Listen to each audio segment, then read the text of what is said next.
हनुमान जी, जिनके बारे में हम सभी जानते हैं कि वह भगवान श्री राम के सबसे बड़े भक्त थे। उन्होंने अपना पूरा जीवन श्री राम की सेवा में बिता दिया। सभी लोगों को यह बात पता होगा कि हमारे प्यारे हनुमान जी ब्रह्मचारी हैं। लेकिन कभी आपने सोचा है या आपको पता है कि हनुमान जी का एक बेटा भी था?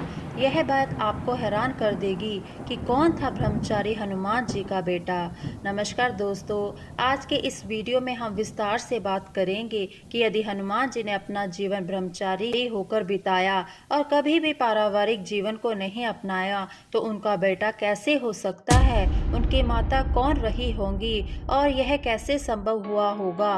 कहते हैं कि उनके बेटे का जन्म किसी स्त्री से नहीं बल्कि एक मछली से हुआ था और पूर्व जन्म में वह कोई अप्सरा थी।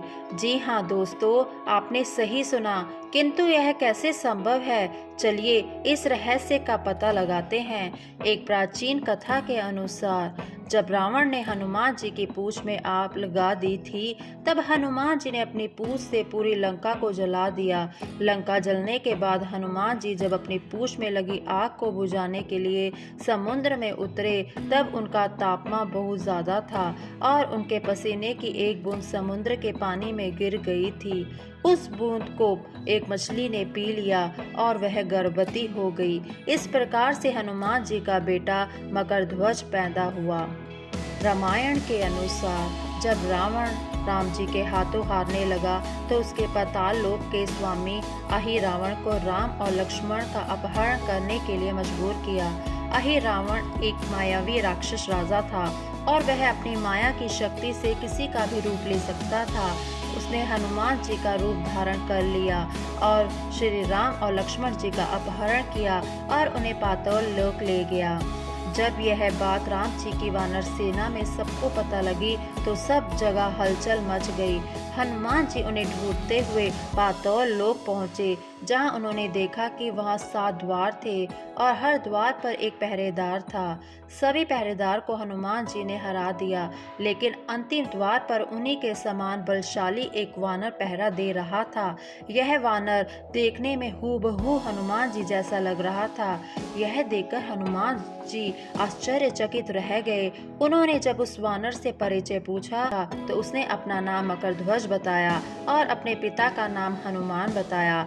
मकरध्वज के मुख से अपने पिता का नाम हनुमान सुनने के बाद हनुमान जी बहुत क्रोधित हो गए और बोले, यह असंभव है क्योंकि मैं आजीवन ब्रह्मचारी रहा हूँ। हनुमान का परिचय पाते ही मकरध्वज उनके चरणों में गिर गया और उन्हें प्रणाम कर अपनी उत्पत्ति की कथा सुनाई। यह सब सुनकर हनुमान जी ने मकरध्वज को अपने गले से लगा लिया और मान लिया कि वह उन्हीं का ही पुत्र है, लेकिन यह कहकर कि वह अभी अपने प्रभु श्री राम और लक्ष्मण को लेने आए हैं। जैसे ही द्वार की ओर बढ़े वैसे ही मकरध्वज उनका मार्ग रोकते हुए बोला, पिताश्री, यह सत्य है कि मैं आपका पुत्र हूँ, लेकिन अभी मैं अपने स्वामी की सेवा में हूँ। यह बात सुनकर हनुमान जी बहुत प्रसन्न हुए, लेकिन उन्होंने मकरध्वज को बड़े प्रकार से समझाने का प्रयास किया तो वह वहाँ से नहीं हटा। तब दोनों में घोर युद्ध शुरू हो गया।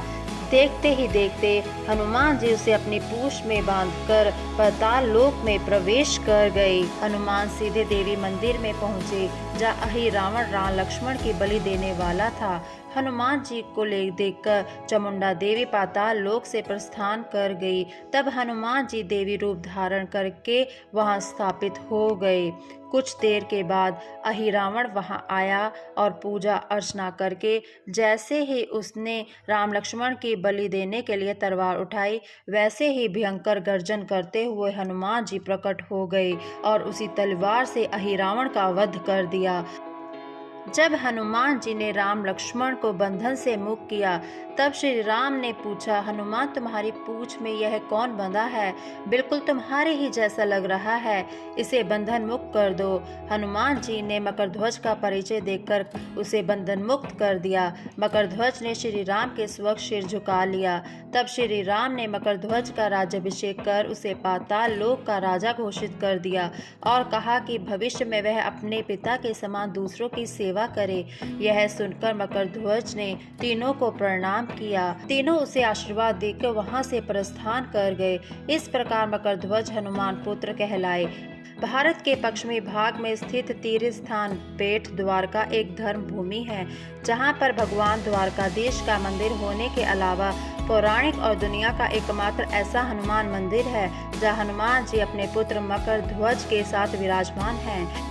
इस मंदिर को डांडी हनुमान मंदिर के नाम से भी जाना जाता है। कहते हैं यहाँ पहली बार हनुमान जी मकरध्वज से मिले थे। इस हनुमान मंदिर में समुद्र पार कर नाव के माध्यम से बेट द्वारका पहुंचा जा सकता है। यहाँ रोज ही हजारों भक्त दर्शन के लिए पहुंचते हैं। यहाँ हमेशा राम धुन की आवाज़ सुनाई देती रहती है। अगर आपको यह वीडियो पसंद आई हुई तो वीडियो को लाइक करें और चैनल को सब्सक्राइब करना ना भूलें और कमेंट में जय श्री राम ज़रूर लिखें।